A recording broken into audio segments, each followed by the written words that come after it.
Here for another edition of Orange Fizz TV. Seth Goldberg alongside WAER's Varun Raghupathi. A tough game for Syracuse, falling 84-72 to St. John's here in the Garden. Odd to think about it. We know they're living by the three, dying by the three. Obviously today, the Orange dying by the three. Yeah, 5 3-pointers for SU on 26 attempts. Federico Mussini had as many 3-pointers as Syracuse. That's the Italian point guard that leads St. John's. He's just a freshman, too. Malachi Richardson, speaking of freshmen, 0 of 11 from 3. I know it's good to have a guy who has a short-term memory, likes to chuck, but at a certain point, if you're Coach Hop or if you're the rest of the team, you got to say, hey, man, it's not falling for you today. Stop. Yeah, I thought one of the interesting parts of what we saw post-game was Hopkins up here just behind us saying, you know, the great thing about Malachi, the great thing about Trevor is they forget and they think the next one's going in, which is good and bad. And I relayed that to Malachi in the locker room, and he said, well, if I'm not shooting, why am I on the court? So I don't know what he thinks of himself as a player, but he obviously thinks strictly a shooter. Well, certainly a talented player and somebody that is going to help Syracuse very much over the course of this year and moving forward. But one thing that he did do well is got to the basket. He adapted pretty well. He drove, he got fouled, went to the line, didn't make as many free throws as he should have. Syracuse is a team 19-31 from the line, so a lot of points missed there. They ended up losing by 12. So the deficit was there in terms of how much they struggled. But go back to the way Malachi was shooting, and yes, he's right. If he's a shooter, that's what he should be doing. But at the same time, sometimes it's just not your day. Give it up to Tyler Lydon, Trevor Cooney, same thing. Mike Benajay shot really well. Let him shoot the ball.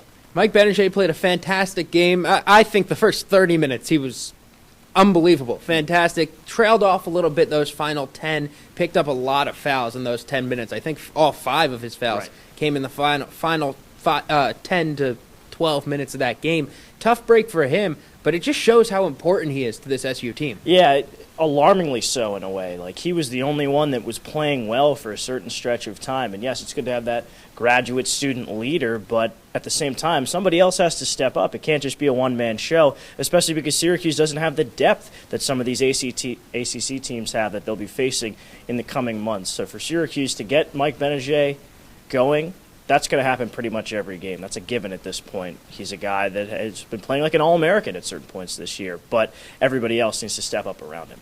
Something that we thought of coming into this game was we aren't sure how good St. John's is, and they had lost a couple of, bad games. They had lost to a D2 team in their exhibition season. They didn't look very good for a lot of the season, losing to Fordham at home. So you look at this and you wonder, come tournament time, if they're on the bubble, this isn't a loss that's going to look good. You're not going to look back and say, oh, they lost to St. John's, but.